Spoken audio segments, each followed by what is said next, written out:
La marine russe compte de nombreuses frégates redoutables, mais lesquelles de ces machines se distinguent vraiment dans sa flotte? Dans cette vidéo, nous allons le découvrir en explorant le top 10 des frégates les plus puissantes de la marine russe.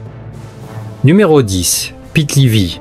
La Pitlivi est une vétérane de la marine russe, ayant été mise en service dès 1981.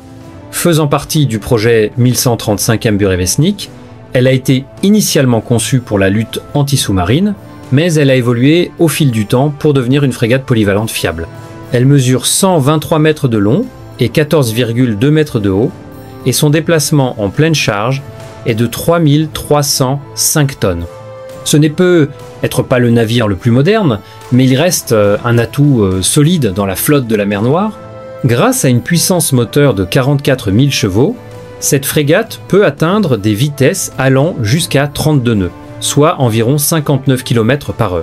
Son autonomie opérationnelle de 3900 milles nautiques, soit environ 7223 km, lui permet de mener des missions de patrouille prolongées et des opérations d'escorte.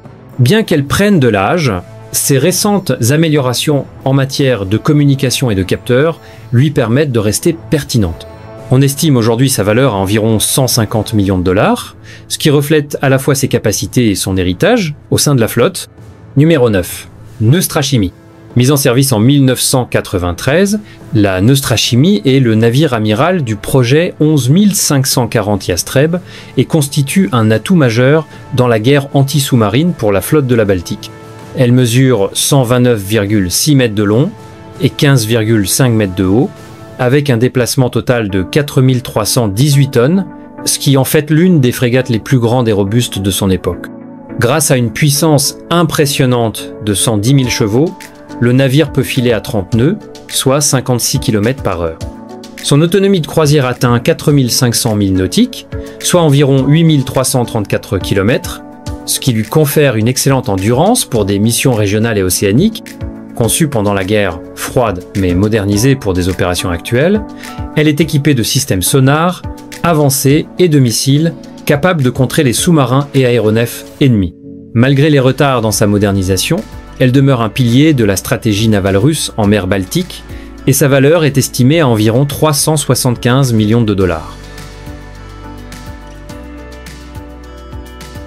Numéro 8. Tatarstan.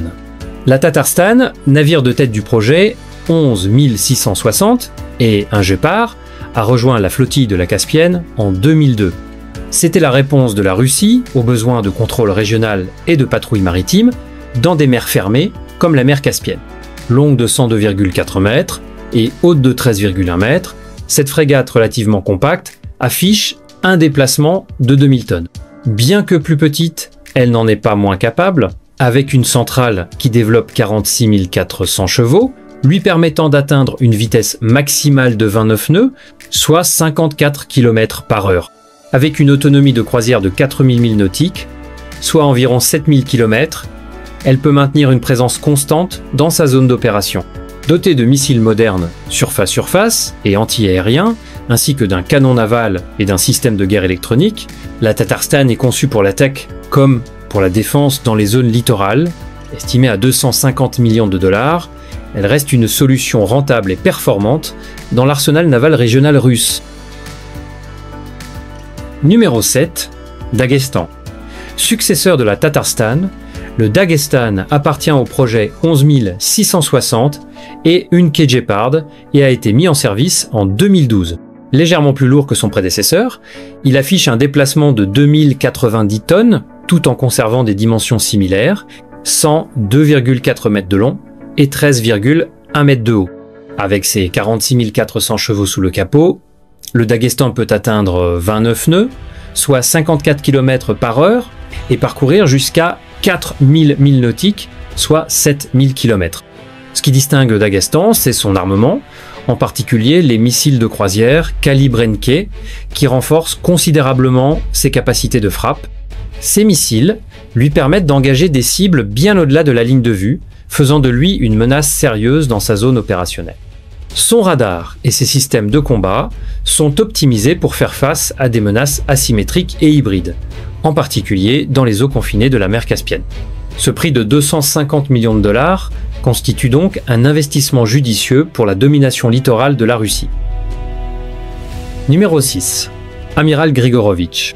Mis en service en 2016, l'amiral Grigorovitch est le premier navire du projet 11 350 6R Burevestnik.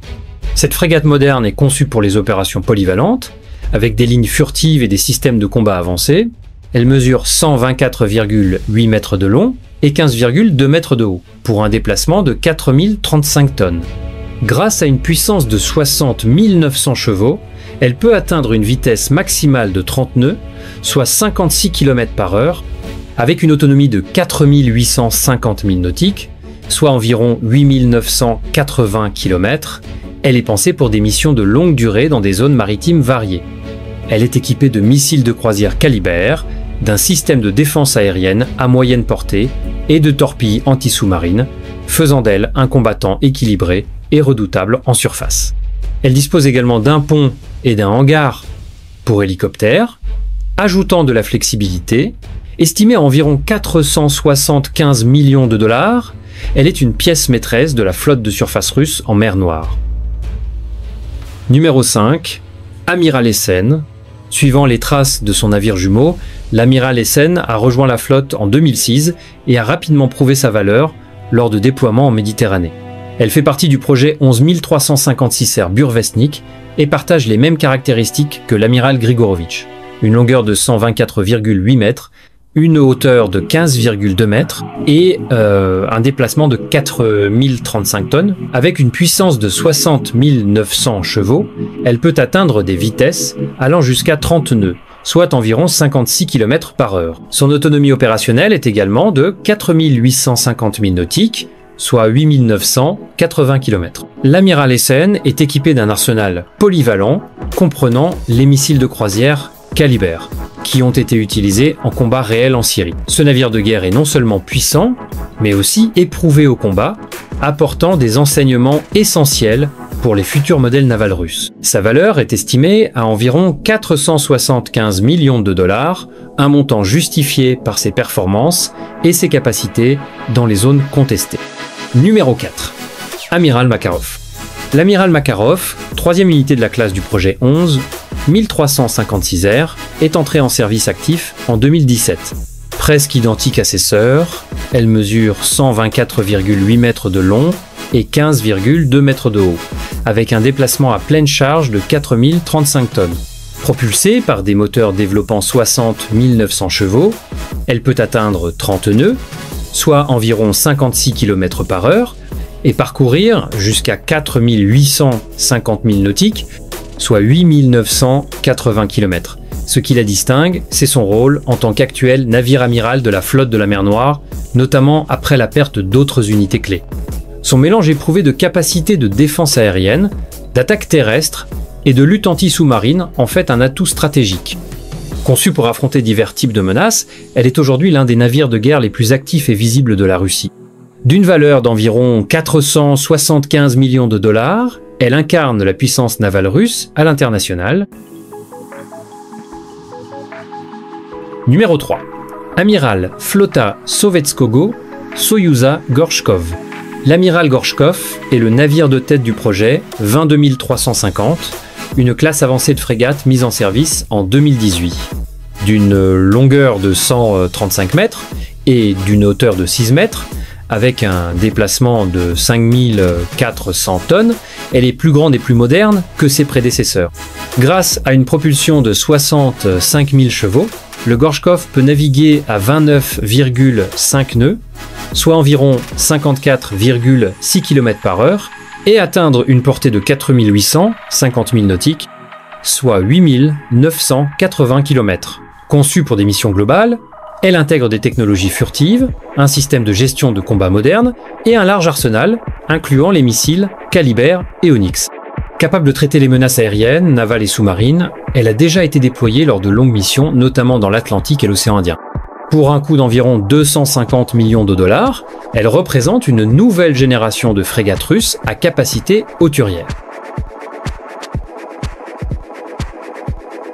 Numéro 2. Amiral Flota Kazatonov.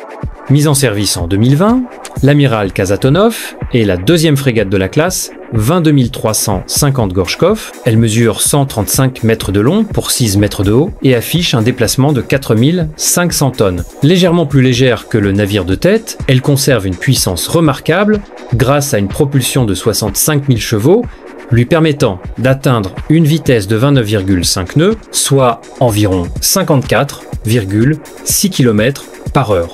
Son autonomie est de 4000 milles nautiques, soit à peu près 7400 km. Elle est équipée d'armes de dernière génération et de capteurs avancés, ce qui lui permet d'agir comme une véritable plateforme multimission. Elle est capable de lancer des missiles de croisière, de contrer des menaces aériennes et de détecter des sous-marins à longue distance. Grâce à son hangar pour hélicoptères et son profil furtif, la Kasatonov joue un rôle stratégique dans l'expansion maritime russe au-delà des eaux régionales. Son prix estimé est de 250 millions de dollars, ce qui en fait l'un des navires de combat modernes les plus abordables à ambition mondiale.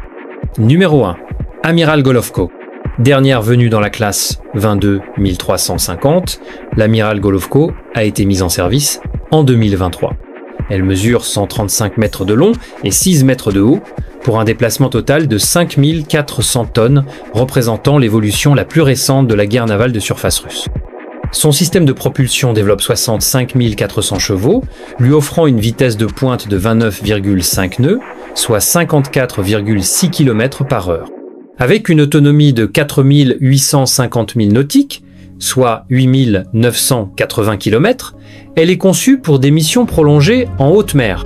L'amiral Golovko serait la première de sa classe à intégrer un système de propulsion entièrement russe, réduisant ainsi la dépendance à la technologie étrangère. Dotée de missiles de croisière modernes, de systèmes de défense aérienne et de radars puissants, elle constitue un atout redoutable pour les opérations navales. Son évaluation à 250 millions de dollars traduit un tournant vers la modernisation nationale et l'autonomie industrielle, assurant sa place au sommet de la flotte active de frégates russes. Et voilà, chers amis, voici le classement des 10 frégates les plus puissantes de la marine russe. Êtes-vous d'accord avec cette liste? Dites-le nous dans les commentaires. Et surtout, n'oubliez pas d'aimer et de vous abonner pour ne rien manquer des prochains classements comme celui-ci.